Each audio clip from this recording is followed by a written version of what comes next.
അജിത് പവാറിന്റെ പിൻഗാമിയായി ഭാര്യ സുനേത്ര പവാർ മഹാരാഷ്ട്ര ഉപമുഖ്യമന്ത്രിയാകും. നാളെ സത്യപ്രതിജ്ഞ ചെയ്ത് അധികാരമേൽക്കും. നിലവിൽ രാജ്യസഭാംഗമാണ് സുനേത്ര. വിവരങ്ങളുമായി അനുപമ ശ്രീദേവിയുണ്ട്. അനുപമ, അങ്ങനെ NCPയുടെ പകരക്കാരനില്ലാത്ത നേതാവിന്റെ പിൻഗാമിയായി പവാർ കുടുംബത്തിൽ നിന്ന് തന്നെ ഒരാൾ വരുന്നു. സുനേത്ര അവർ രാജ്യസഭാ അംഗം കൂടിയാണ്. എന്താണ് അവരുടെ ഒരു രാഷ്ട്രീയ ജീവിതം? മറ്റ് വിവരങ്ങൾ ഇങ്ങനെ?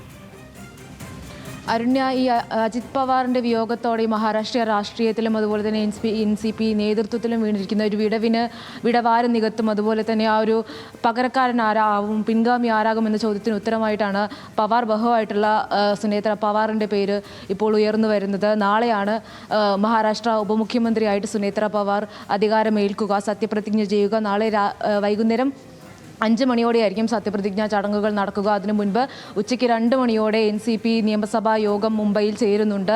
ഈ ഒരു യോഗത്തിലായിരിക്കും ഔദ്യോഗികമായിട്ട് ഈ സുനേത്ര പവാറിൻ്റെ പേര് പ്രഖ്യാപിക്കുക. നാളത്തെ സത്യപ്രതിജ്ഞയോടെ മഹാരാഷ്ട്രയിലെ ആദ്യ വനിതാ ഉപമുഖ്യമന്ത്രി ആയി കൂടിയാണ് സുനേത്ര പവാർ ചുമതലയേൽക്കുന്നത്.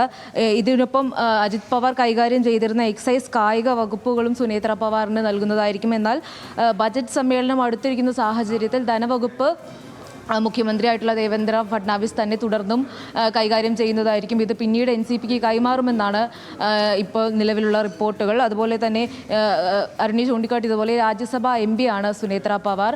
ഇപ്പോൾ അടുത്ത 6 മാസത്തിനകം സത്യപ്രതിജ്ഞ ചെയ്ത അധികാരത്തിലേറെ 6 മാസത്തിനകം നിയമസഭയിലേക്കുള്ള ഒരു തെരഞ്ഞെടുപ്പ് നേരിടേണ്ടി വരും. ഇപ്പോൾ അജിത് പവാറിൻ്റെ വിയോഗത്തോടെ ഒഴിഞ്ഞുകിടക്കുന്ന ബാരാമതി മണ്ഡലത്തിൽ നിന്നായിരിക്കും തെരഞ്ഞെടുപ്പ് നേരിടുക എന്നാണ് പ്രാഥമികമായിട്ടുള്ള റിപ്പോർട്ടുകൾ.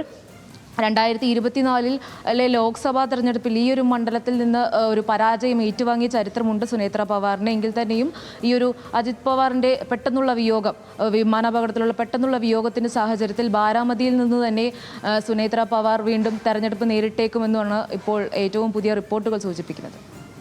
ശരി, അനുപമ ശ്രീദേവിയാണ് വിവരങ്ങൾ നൽകിയത്.